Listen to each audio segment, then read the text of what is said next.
Il entra une autre fois dans la synagogue, et là se trouvait un homme qui avait la main desséchée. Et on l'épiait pour voir s'il le guérirait le jour du sabbat, pour pouvoir l'accuser.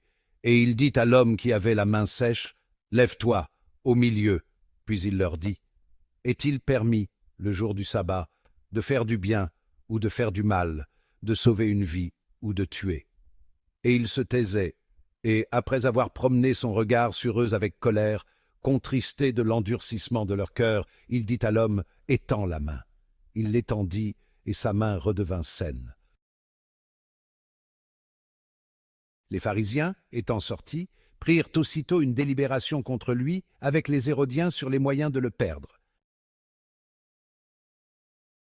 Jésus s'éloigna du côté de la mer avec ses disciples, et une multitude nombreuse de la Galilée le suivit, et de la Judée, de Jérusalem, de l'Idumée, d'au-delà du Jourdain, des environs de Tyr et de Sidon, une multitude nombreuse, ayant appris les choses qu'il faisait, vint à lui.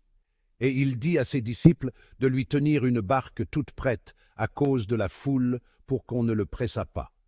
Car il avait guéri beaucoup de gens, si bien que tous ceux qui avaient des afflictions se jetaient sur lui pour le toucher.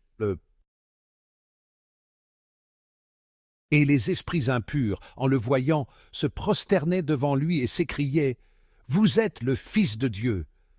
Mais il leur commandait avec grande force de ne pas le faire connaître. Étant monté dans la montagne, il appela ceux que lui-même voulut, et ils vinrent à lui. Il établit 12 pour les avoir avec lui, et pour les envoyer prêcher, avec pouvoir de chasser les démons. Il établit les 12. Et à Simon, il imposa le nom de Pierre, puis Jacques, fils de Zébédée, et Jean, frère de Jacques, auxquels il imposa le nom de Boanerges, c'est-à-dire fils du tonnerre, André, Philippe, Barthélemy, Matthieu, Thomas, Jacques, fils d'Alphée, Thaddée, Simon le Zélote et Judas Iscariote, celui qui le trahit. Et les scribes, qui étaient descendus de Jérusalem, disaient « Il a Béelzéboul, et c'est par le chef des démons qu'il chasse les démons. »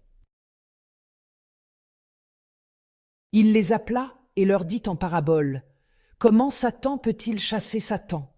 Si un royaume est divisé contre lui-même, ce royaume ne peut subsister.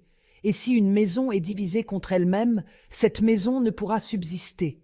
Si donc Satan s'élève contre lui-même et se divise, il ne peut pas subsister, mais il est fini. Nul ne peut entrer dans la maison de l'homme fort et piller ses meubles, sans avoir auparavant lié l'homme fort. Alors seulement il pillera sa maison. En vérité, je vous le dis, tous les péchés seront remis aux enfants des hommes, même les blasphèmes qu'ils auront proférés. Mais celui qui aura blasphémé contre l'Esprit Saint n'obtiendra jamais de pardon. Il est coupable d'un péché éternel. C'est qu'il disait, il a un esprit impur.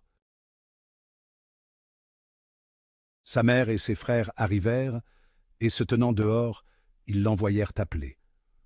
Une foule était assise autour de lui, et on lui dit, « Voici dehors votre mère, vos frères et vos sœurs, qui vous cherchent. » Il leur répondit, « Qui est ma mère, et qui sont mes frères ?» Puis, promenant ses regards sur ceux qui étaient assis en cercle autour de lui, « Voici, dit-il, ma mère et mes frères. Car celui qui fait la volonté de Dieu, celui-là est pour moi frère, sœur et mère. »